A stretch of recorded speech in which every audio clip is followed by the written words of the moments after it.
ओम श्री गणेशाय नमः। जय श्री राम, जय माता दी सबको। मैं मोना भारद्वाज, आप सबका बहुत-बहुत स्वागत है।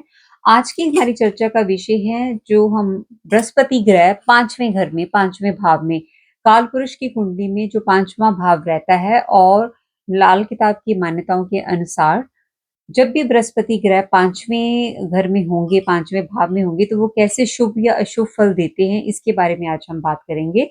बृहस्पति ग्रह बहुत बड़े ग्रह हैं, वो सभी ग्रहों के गुरु हैं, सभी वो देवताओं के गुरु हैं, उनको देवगुरु भी कहा जाता है और इसके साथ ही वो जो हमारी जो जन्म पत्री है जन्म कुंडली है, उसमें वो बहुत सारे भावों में अपना कंट्रोल रखते हैं, उनका आधिपत्य है, जैसे दूसरा, 5वां, 9वां, 11वां और 12वां। तो ये हमारे लिए हमेशा ही मान्यता रखता है कि बृहस्पति कहाँ बैठे हैं हमारी जन्म कुंडली में और कैसा शुभ व अशुभ फल दे रहे हैं।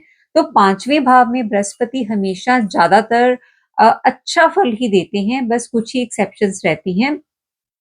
अगर 5वें घर में बृहस्पति हैं, वो शुभ फल देंगे, वो जो ऐसा जातक होगा वो पैदाइशी ही वो एक ज्ञानी की तरह होगा, एक सलाहकार की होगा, वो ज्ञान का भंडार होगा। तो ऐसा जातक चाहे पढ़ाई-लिखी में भी ज़ीरो हो, उसने कोई पढ़ाई-लिखाई ना की हो या कम की हो, लेकिन ऐसा जातक के पास ज्ञान का भंडार होगा। लोग ऐसे जातक के पास सलाह लेने आ सकते हैं।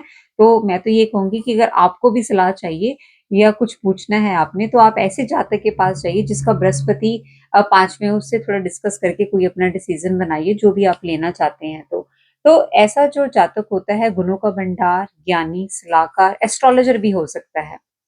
लेकिन यहाँ पर जातक को जो ध्यान में रखना है कि उनको गुस्सा नहीं करना, उनको शांत रहना है, क्योंकि जो ऐसे जातक होते हैं ज्ञान के भंडारी, गुरु, प्रीचर्स या बहुत बड़े पंडित, वो उनको गुस्सा बहुत जल्दी आता है। अगर उनकी कोई बात अच्छे से ना सुने या एक्नॉलेज ना करे या उनकी बात को माने ना, तो कुछ ही सेकंड लगेंगे कि वो गुस्से से भर जाएँगे।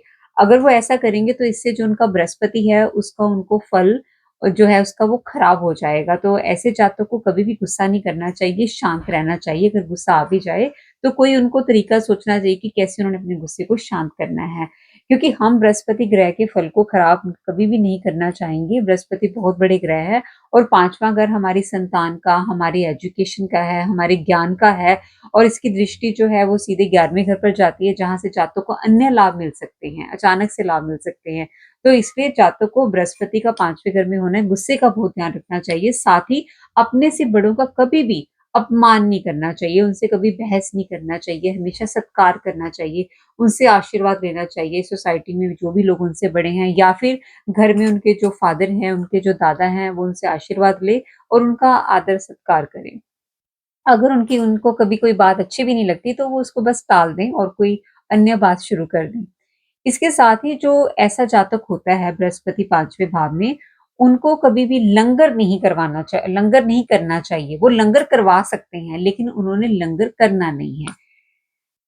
अब हम बात करेंगे एक एक्सेप्शन पर कि कौन से केस में जो जातक का जो ये बृहस्पति 5वें भाव में इतना अच्छा प्रभाव देने वाला, इतना अच्छा फल देने वाला, कैसे ये फल खराब हो सकता है? तो अगर 11वें घर में राहु हो, अगर 11वें घर में राहु हो, तो जो बृहस्पति का 5वें घर में अच्छा फल है, वो बिल्कुल खराब हो जाएगा।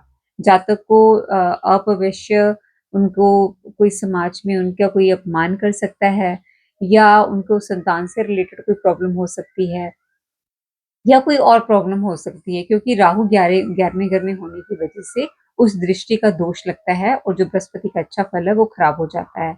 इसके लिए वो एक उपाय कर सकते हैं कि वो 4 केजी वो लेड लें, जो कि हार्डवेयर या पेंट की दुकान पर मिल जाता है। लेड जिसको सिक्का भी कहते हैं, तो 4 केजी ले लें वो और वो 4 नारियल लें पूजा वाले।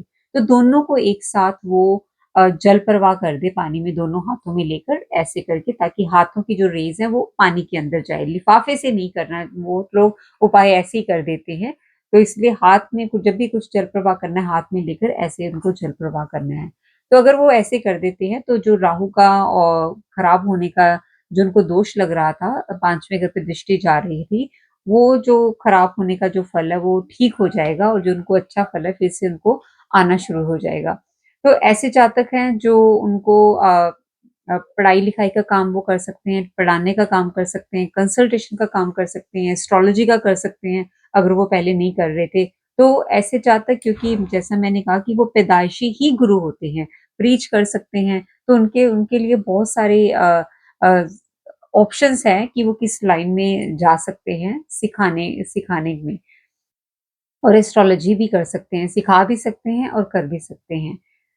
तो इसके साथ ही इस वीडियो को हम यहीं पर समाप्त करेंगे और अगले वीडियो में हम फिर से जो बृहस्पति ग्रह हैं, छठे घर में वो कैसे रहते हैं शुभ फल के साथ, हम उसके ऊपर चर्चा लेकर आएँगे। और जाने से पहले मैं यही कहूँगी कि अगर आप ये वीडियोज़ देख रहे हैं और आपको अच्छे लग रहे हैं, तो प्लीज़ आप इनको लाइक कीजिए, सब्सक्राइब कीजिए और इससे मेरा हौसला बढ़ेगा। तो अब मैं इजाज़त चाहती हूँ। आपका बहुत-बहुत शुक्रिया। जय श्री राम।